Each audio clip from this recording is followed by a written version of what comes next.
أعوذ بالله من الشيطان الرجيم. I seek refuge with Allah from Satan the outcast. والمؤمنون والمؤمنات بعضهم أولياء بعض يأمرون بالمعروف وينهون عن المنكر ويقيمون الصلاة ويؤتون الزكاة ويطيعون الله ورسوله أولئك سيرحمهم الله إن الله عزيز حكيم.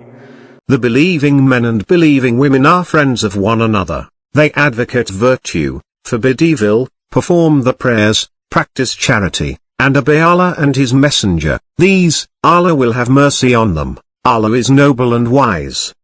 وعد الله المؤمنين والمؤمنات جنات تجري من تحتها الأنهار خالدين فيها ومساكن طيبة في جنات عدن ورضوان من الله أكبر ذلك هو الفوز العظيم. Allah promises the believers, men and women, gardens beneath which rivers flow, abiding therein forever, and fine homes in the gardens of Eden. But approval from Allah is even greater. That is the supreme achievement.